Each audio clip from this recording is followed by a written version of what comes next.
책을 작년 1월 달에 일권을 했습니다. 일권이 지금 숄츠 총리, 현직 총리 말고 그 메르켈 총리까지 전부 8분입니다. 2차 대전 후에 8분인데 앞에 1권에서 4분을 다루었고 또 2권으로 이제 5대 총리로부터 메르켈 총리까지 4분을 2권으로 얼마 전에 책이 발간이 됐습니다. 그런데 공부를 하는 가운데 아데나워 총리를 이 자료를 소집하고 책을 쓰는 가운데 자꾸 떠오르는 분이 이승만 대통령입니다. 이 두 분이 자꾸 이렇게 오버랩이 되면서 이 두 분이 이렇게 생각이 같으셨을까?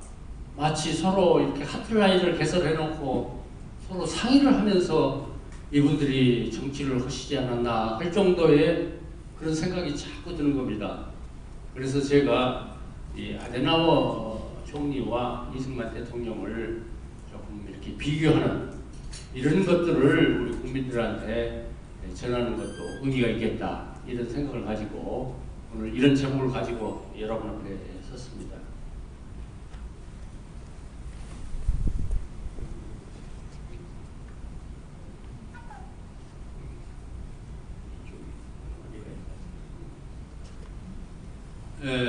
두 분은 건국의 아버지라는 점에서는 이제 공통점이 있죠.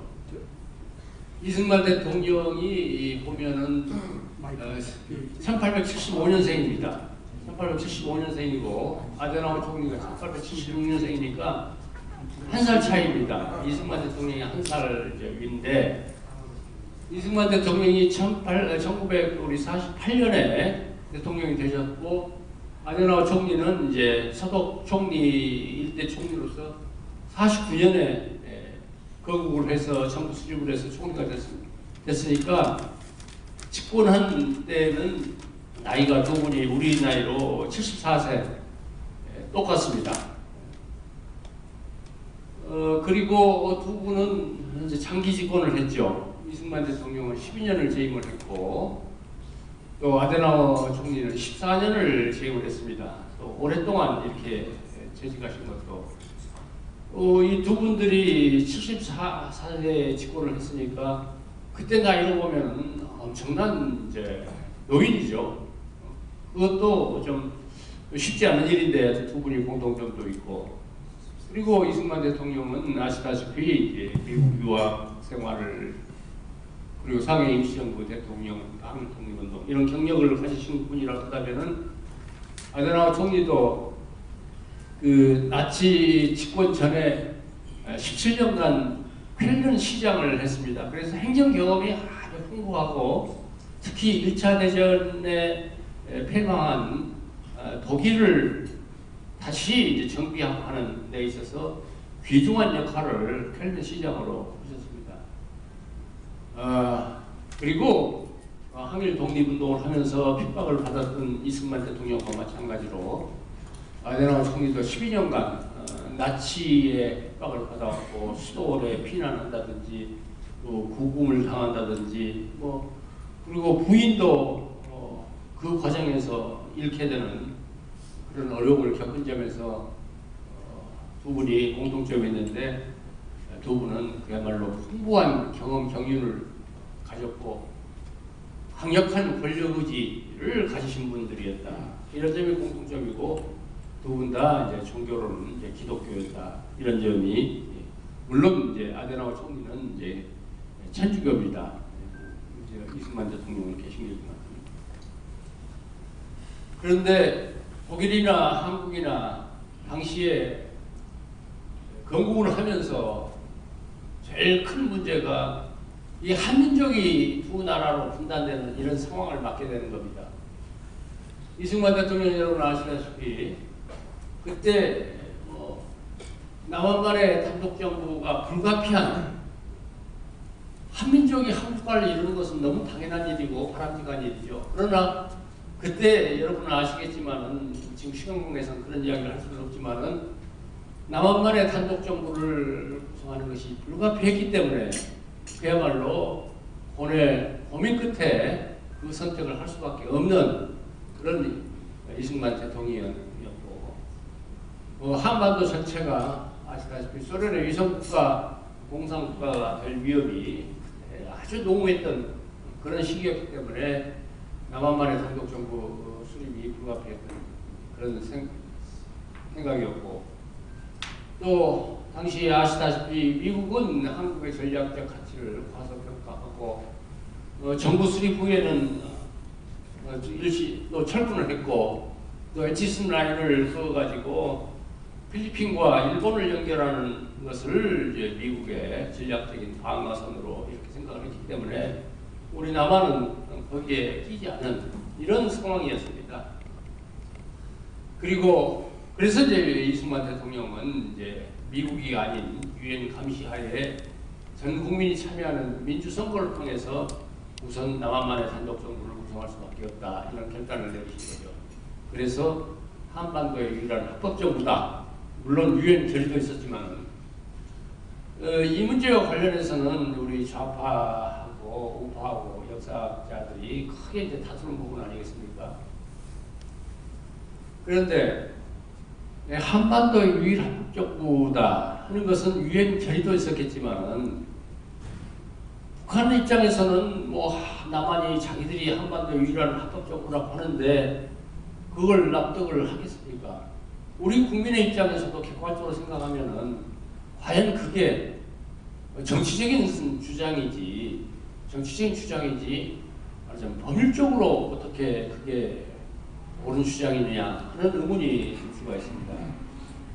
그러나 독일을 공부하면서 제가 새삼 느낀 건데, 이게 한 국가가 건국하고 정부가 수립하려면 적어도 그 국민들의 자발적인 의사에 의해서 의사 총선거를 통해서 정부를 수립할 때 그 국가가 정통성을 갖는 거지, 그야말로 소련 공산당의 지시 감독에 의해서 몇 사람을 내세워서 하향식으로 이 정부를 구성하고 나라를 만드는 것, 이건 정상적인 국가라고 할 수 없는, 그 점에서 남한과 북한에서는 결정적인 차이가 있는 겁니다. 그래서 저는 한반도의 유일한 합법 정부라는 것은 결국은 그 국민들의 그야말로 총의가 모여져서 선거를 통해서 정부가 수립됐냐 안 됐냐, 이것이 가장 중요한 기준점이라고 생각을 하고, 그런 점에서 우리가 한반도의 유일한 합법 정부다 이렇게 할 수 있는 근거가 있다, 이렇게 생각합니다. 아데나우어 경우도 우리는 이제 식민 지배를 거치면서 우리 뜻과는 전혀 상관없이 남북이 분단이 됐지만은, 독일은 자기 책임하에 말하자면 분단이 된 게 자기 잘못 때문에 분단이 된 거죠. 전쟁을 일으켜서 패망했기 때문에 승전 연합국들이 독일을 좀 힘을 빼놔야 이 사람들이 엉뚱한 짓 하지 않는다, 이런 생각을 가지고 하여튼 그때 이제 냉전 시대를 앞두고 동독과 서독을 분할을 하는 이런 일이 이제 벌어졌는데, 독일 사람들 입장에서도 그건 정말 안타까운 일이고 바람직하지 않은 일이기 때문에 그걸 피하려고 노력을 하지만 그건 이제 어쩔 수 없는 도리가 없는 거죠. 그래서 아데나우어 총리도 그 점에 대해서는 충분한 고민, 고뇌를 하고 주정부 대표로 구성된 의회위원회 위원장으로 헌법 제정을 이제 아데나우어 총리가, 그때는 정부가 수립되기 전입니다. 그런데 주정부들은 이제 대충 구성이 되어 있어서 그 주정부의 대표들로 헌법제정위원회를 만들어가지고 헌법을 제정을 했습니다. 그러면서 분단 국가를 인정하는 그런 헌법을 만드는 것에 대해서 굉장한 부담감을 가졌습니다. 그래서 독일에서는 이제 그때 만든 헌법이 우리말로 하면은 이제 헌법이지만은 독일 말로는 이제 파송인데, 헌법이라는 이름을 붙이지 않고 그룬트게세스, 기본법이라는 이름으로 잠정적인 헌법이다, 이런 취지로 이름을 조차도 헌법이라는 이름을 붙이지 않고 기본법이다, 이렇게 이름을 붙여서 말하자면 정부를 수립을 했습니다. 그리고 우리 이승만 대통령이 북한은 괴뢰 정부라고 하고 국가로 인정하지 않았지 않습니까? 아데나우 총리도 마찬가지입니다. 동독 정부를 불인정했어요. 그건 국가가 아니다. 왜? 아까 말한 대로 국민들의 총선에 의해서 설립된 정부가 아니기 때문에, 그래서 동독 정부를 불인정을 했습니다. 그것이 아데나우 총리 정부의 외교 정책으로서 할슈타인 독트린이라는 원칙을 세워가지고 국가를 관리를 했는데, 할슈타인이라는 것은 당시 그 외무 차관의 이름입니다. 그 사람을 통해서 이런 원칙을 세웠는데, 동독을 한 국가, 한 정부로 인정을 하지 않기 때문에 동독과 수교하는 나라는 서독은 수교관계, 외교관계를 수립하지 않는다.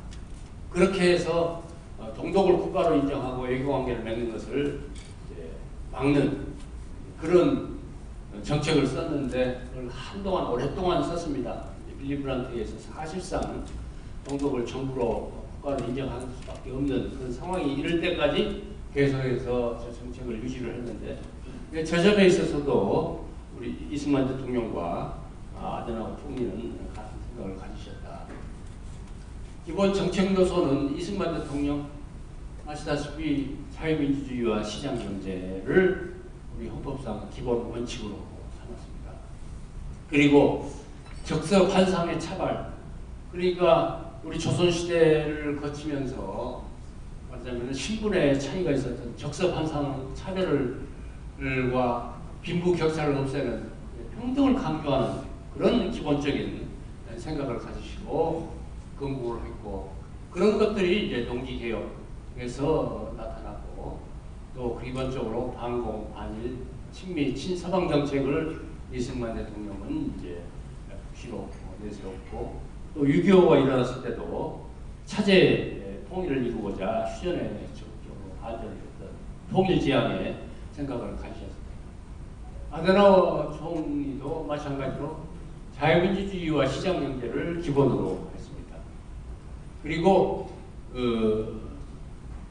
자유민주주의라 시장경제라 하지만은 사회보장과 사회연대적, 그러니까 더불어 함께 잘 살 수 있는, 그러니까 말하자면 복지정책으로 그런 것들이 나타나죠. 사회적 연대를 위한 최소한의 국가 개입을 허용하되 조정을 허용하는 사회적 시장경제. 독일의 경우에는 자유시장경제라는 말보다도 사회적 시장경제라는 표현이 더 정책적으로 많이 활용이 될 것 같습니다. 농지개혁도 뭐 사회주의 정책이죠. 자유시장경제, 자유민주주의를 하지만 기본적으로는 사회주의적인 요소가 상당히 가미되어 있는 그런 점에서 아데나우 총리나 마찬가지였고, 또 농지개혁을 통해서 우리가 대한민국을 지킬 수 있는 가장 강력한 정책 아니겠습니까? 그래서 제가 얼마 전에 어떤 포럼에서 3.1운동과 자유민주주의에 관한 관계를 포럼을 하는데 저보고 좌장을 해달라고 해서 좌장하면서 제가 선배에 그런 이야기를 했습니다.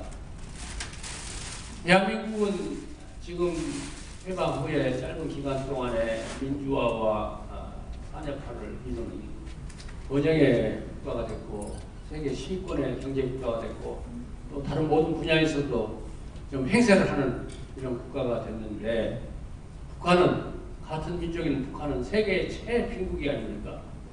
그러면 한민족이 왜 이렇게 극단적인 차이가 생겼느냐, 이런 걸 생각해 본다 하면은, 민족이라는 것은 민족이 그걸 만들어내는 것은 아니고 국가의 시스템, 국가의 정체성을 어떻게 가져가느냐가 가장 결정적인 요소다. 그것이 우리 한반도에서 극명하게 보여주었다. 그렇기 때문에 우리가 자유민주주의와 시장경제를 신봉하는, 정말 이승만 대통령과 그 당시에 헌법 제정에 관여했던 이분들, 우리의 선배들이 얼마나 탁월한 선택을 했던 것이냐, 그런 것에 대해서 정말 우리가 가볍게 어쩌면 너무나 당연하게 이렇게 생각할 것이 아니라 너무 고맙게 생각하고 평가를 해야 된다. 그런 이야기. 그런데 그것이 어느 날 1948년 그 공간에서 뜬금없이 우연히 생긴 것이 아니라 말하자면 우리 선배들이 3.1운동을 주도를 하고 그동안에 말하자면 국가 정체성에 관한 하고 그리고 그 중심에 많은 분들이 노력을 하셨고 그 가운데 이승만 대통령이 계셨다. 그건 결코 우연히 이루어진 것이 아니다. 이런 것들을 우리가 참 깊이 깨달아야 우리 자유민주주의 가치를 유지하고 앞으로 계속 발전시켜 나갈 때 대한민국의 미래가 있는 거지. 우리가 이런 걸 말하자면 잊어버리면 대한민국의 장래는 없다. 이런 생각을 제가 이야기했었습니다. 그런데 아데나워 총리도 이제 이승만 대통령과 비슷한 이런 생각을 가졌는데 이 49년에 이제 헌법을 제정을 해가지고 그 헌법에 따라서 총선을 치르고 이제 총리를 뽑고 대통령을 선출을 하는 이제 정부 구성이 본격적으로 49년에 이루어지는데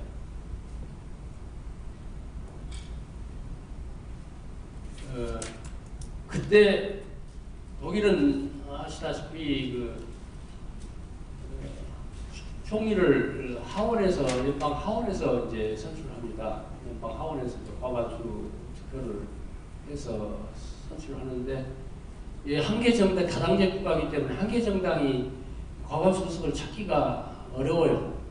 그래서 지금까지 독일은 한 번도 예외 없이 계속해서 2개 내지 3개 정당이 서로 연립을 해가지고 정부를 구성을 합니다. 그리고 일대 국회에서도 하원에서도 마찬가지죠. 그때 이제 아데나워 총리가 이끄는 이제 기독교 민주당이 일당이 됐지만은 한 40% 의석을 차지를 미처 못했습니다. 그러니까 다른 당, 이제 자민당이라는 당하고 그 같이 연립을 해서 이제 총리를 뽑는데 그 아데나워 그 기민당의 가장 원로로서 정부 내각을 구성하고 또 연정을 하는데 연정 파트너를 어느 당으로 할 것이냐 이런 이제 논의가 이루어지는데 아데나워 총리 당신이 이게 욕심이 총리를 한번 하고 싶었어요. 그런데 그 후배들은 저 노인네가 총리 할 수 있겠나 이런 생각을 하고 자기를 총리 판열에서 이렇게 제외시키는 이런 분위기였기 때문에 이게 내가 어떻게든지 총리를 해야 되겠는데 하는 생각을 가지고 하루 저녁에 이제 다 당의 간부들을 불러 모았습니다. 집으로 불러 모아서 밥을 먹이고 술을 먹이면서 조심스럽게 이제 대통령은 이제 자민당이라는 당의 호이스라는 분을 대통령으로 모시자 연립을 해서 그렇게 좋다 이렇게 됐는데 총리는 말이지. 그런데 내 친구 외과 의사가 그런 의사 내 주치의가 있는데 그 친구가 그러는데 내 건강이 아직은 괜찮아가지고 한 2, 3년 정도는 총리를 잘할 수 있겠다고 그런다. 그러니까 그 후배 정치인들이 저 노인네 큰 욕심은 없구나. 한 2, 3년 하면은 거기는 이제 국민이 전체가 선거했던 것도 아니고 국회에서 안건 하나 처리하듯이 총리 바꾸면 되니까 그러면 정권이 한 2, 3번, 2, 3년 하든지 그렇지 않으면은 임기 한 텀 4년 하면은 그만두겠거니 하고 그럼 하시라고 해서 했습니다. 그래가지고 총리가 됐는데 이제 한 표 차로 됐습니다. 한 표 차. 한 표 차. 자기 표로 된 거죠. 자기 표. 자기가 자기 찍었지 않습니까? 자기 표로 총리가 돼가지고 그러고는 14년을 해버렸습니다. 14년. 너무 잘하셨거든요. 너무 잘하니까 그냥 아무도 이의 없이 계속해서 총리를 하신 겁니다. 근데 그때의 반대당 총리 후보자가 슈마커라는 분인데 근데 사회민주당의 이제 당수였습니다. 그분도 굉장히 반공산주의자고 사회주의자인데 인격적으로 굉장히 훌륭한 분이었습니다. 그런데 민족주의자였습니다. 민족주의자. 독일 국민들의 많은 존경을 받는 그런 분인데 한 표 차로 아데나우어 총리가 됐는데 그 슈마커라는 바는 이제 민족주의자고 친서방이 아니고 중립입니다.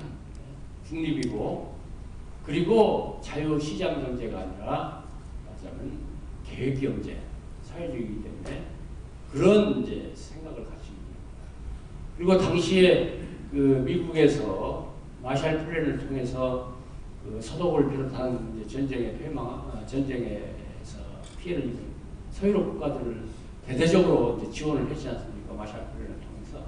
근데 아데나우어 총리는 그걸 잘 이용을 했죠.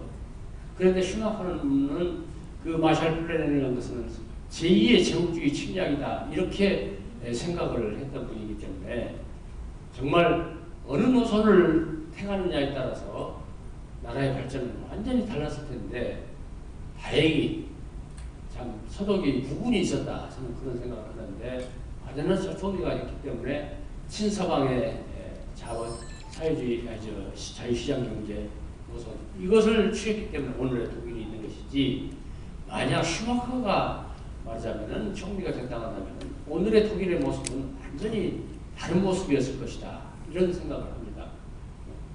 뭐 슈마커는 민족주의자고 청렴하고 바르고 나치에서 핍박을 받으면서 고생을 엄청나게 하고 온 몸이 망가진 그런 분이었지만 인격적으로 훌륭한 분이었지만 그러나 세상을 읽는 그런 눈은 아데나우어하고 비교할 수 없는 그런 분이었는데 그러나 어쨌든 독일이 운이 있었다. 특히 1952년에 소련의 스탈린이 서독과 주로 이제 서방에다가 이런 제안을 합니다. 분단된 양쪽 독일을 통일시켜가지고 중립국으로 만들자는 제안을 합니다. 얼마나 매력적인 제안입니까? 독일 국민들한테는. 우리 지금 이 순간에 한반도를 통일시켜가지고 중립화하자 하면은 아마 우리 국민들 7, 80% 찬성할걸요? 네? 7, 80%나 80% 찬성할 겁니다. 독일도 분위기가 비슷했어요. 야당인 3인당은 무조건 오케이. 그리고 여당인 기민당 안에서도 그 제안을 받자. 이런 분위기였는데 아데나우어 총리는 아니다. 이렇게 해가지고는 독일의 장래는 없다. 우리는 어쨌든 친서방 자유시장 경제로 가야 말하자면 독일의 미래가 있다. 이런 생각을 가지고 말하자면 자기 여당 내지 국민들을 설득시켜서 그걸 자기 페이스로 끌고 갑니다. 참 그런 순간에 그런 지도자의 리더십이 있었기 때문에 독일의 오늘 그리고 라인강의 기적 이런 것이 있었다 이렇게 생각합니다.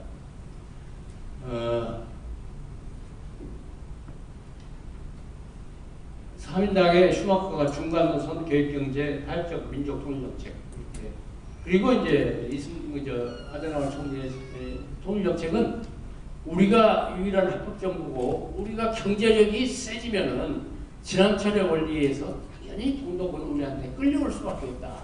뭐 이런 기본적인 생각이었습니다. 이것도 뭐 이승만 대통령하고 외교적인 역량 이승만 대통령은 참 외교의 신이다. 뭐 이렇게 우리가 부르지 않습니까? 휴전을 반대를 했죠. 뭐 방공포를 선포하죠. 이건 다 그 말하자면 미국하고 맞서는 정책입니다. 그러나 당당하게 미국에 맞서서 그때 이제 그 원래 유엔의 결의에서 남북한이 이렇게 3·8선을 기준해서 이렇게 갈라진 거기 때문에 그 원상 회복만 되면은 된다는 것이 기본적으로 미국이나 유엔의 생각입니다. 그런데 이승만 대통령은 차제에 통일을 해야 되겠다 하기 때문에 미국 정부하고 또 유엔하고도 부닥칠 수밖에 없는데 그러나 이승만 대통령은 하여튼 저 주장을 강력하게 밀고 나가서 결국은 휴전은 됐지만 그걸 기반으로 해서 우리가 많은 것을 뒤에 보는 이제 한미 동맹이라든지 이런 것들을 이끌어내는 그런 이제 성과를 거두게 된 거죠. 휴전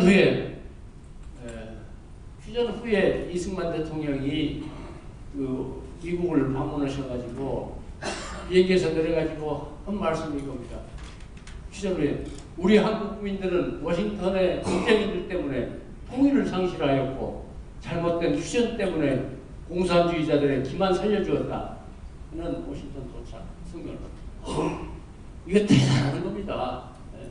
저 정도 리더십과 기계를 이승만 대통령은 보여줍니다.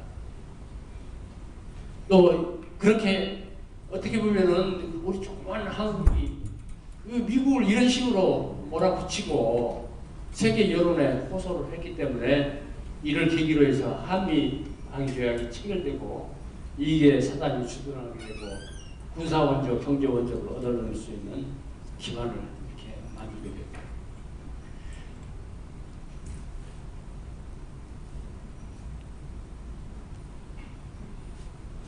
아데나워 총리도 마찬가지입니다.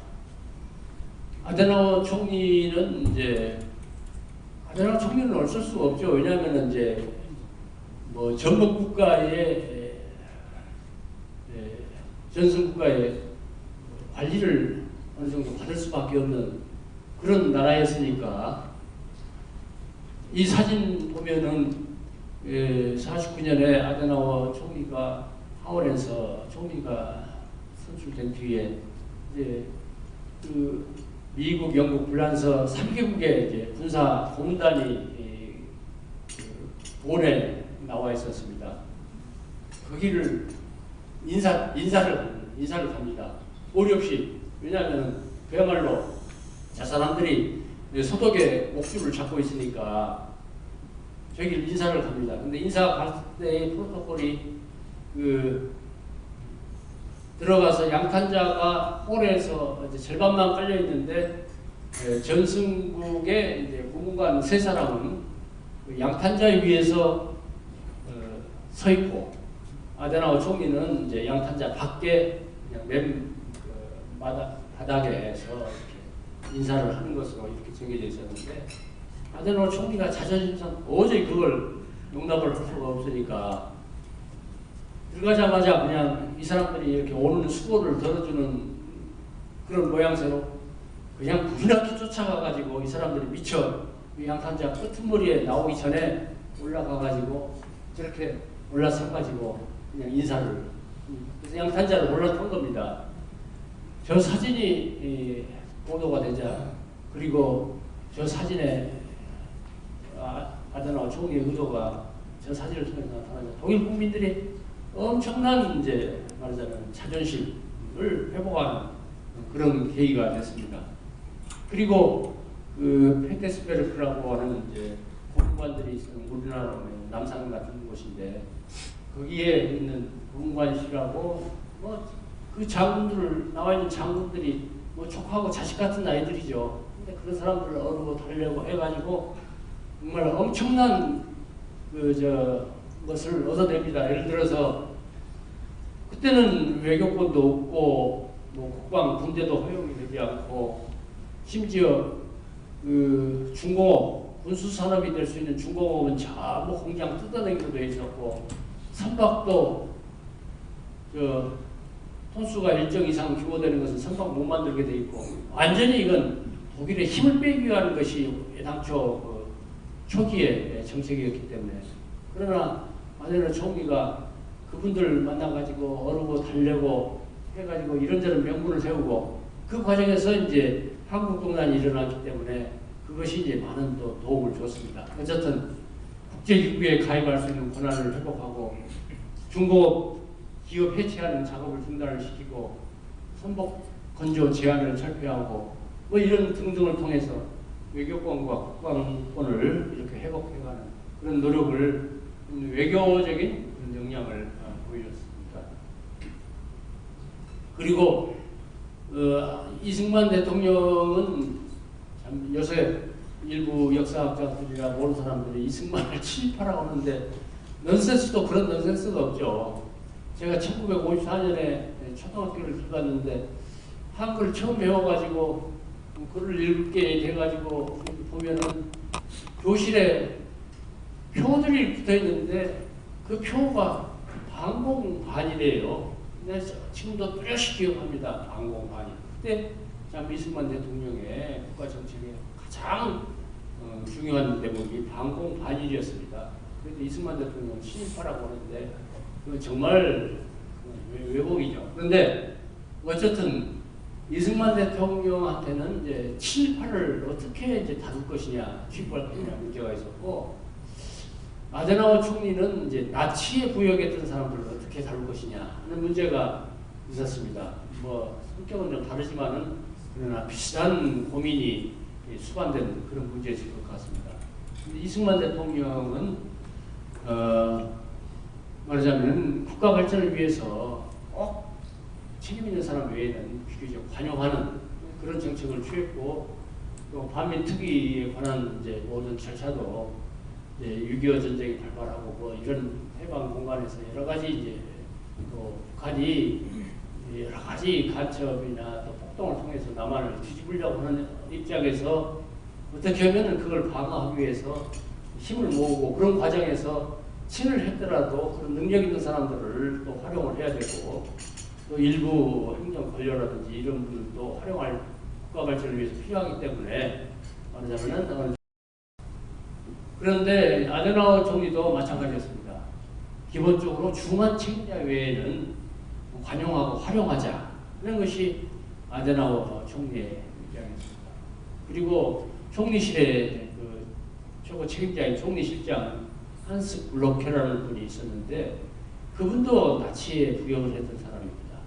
그러나 그분은 인격이나 실력이 출중한 분이었기 때문에 그 사람을 말하자면 총리실장으로 기용을 해가지고 잘 활용을 해서 국가 발전에 도움을 주게 했습니다. 그런데 이 문제에 관해서 윌리 브란트는 이제 아시다시피 이제 3인당의 좌파수상입니다.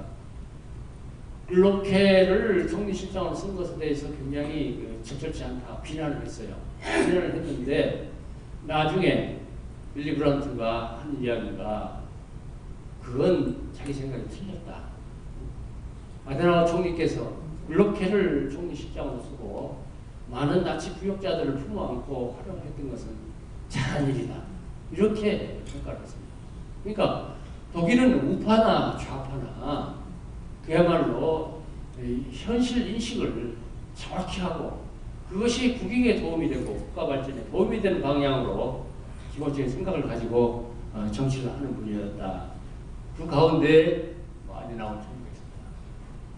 그리고 아까 말씀드린 것 같이 방공포 석방, 이건 정말 엄청난 사건입니다. 그러나 자기 소신, 그리고 미국이나 모든 세계에 한국의 강한 의지를 보여주는 그런 항공의 의지를 보여주는 그런 사건이었습니다. 그리고 모스크바의 포로 기간, 그 오른쪽 사진을 보면은 아데나워 총리 1955년도에 아데나워 총리가 모스크바를 처음으로 방문합니다. 그런데 그때 아까 말한 할슈타인 닥터린이라 가지고 공동하고 수교를 한 국가를 인정하고 수교하는 나라하고는 외교관계를 맺지 않는다 했는데 소련이야말로 그의 정점에 있는 국가 아닙니까? 그렇기 때문에 그때까지 외교관계가 없었어요. 그런데 도저히 그대로 갈 수는 없으니까 소련하고는 외교관계를 맺어야 되겠다 해서 55년에 모스크바를 가서 외교관계를 맺고, 그리고 그때 독일 포로가 한 10,000여 명이 아직 전쟁이 끝나고 10년이 됐지만 독일로 돌아오지 못한 전쟁 포로들이 한 10,000명이 있었습니다. 그 10,000명을 기차에 태워서 데리고 옵니다. 소련만은 외회다. 할슈타인 덕분에 소련만은 외회다 하고, 그리고 외교관계를 맺고 포로들을 데리고 왼쪽에 할머니가 기차에 모스크바에 도착한 아데나워 총리를 이렇게 손에 키스를 하면서 고마움을 표시한 포로의 어머니죠. 포로의 어머니.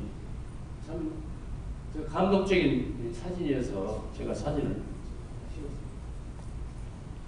그런데 집권 말기의 실정, 조금 미스테이크. 이것도 또 두 원이 비슷합니다.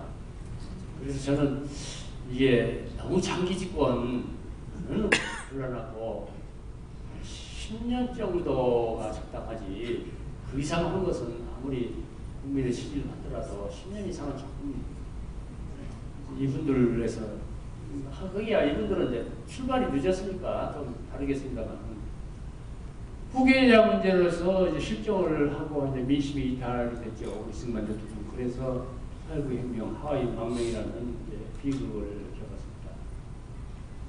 겪었습니다.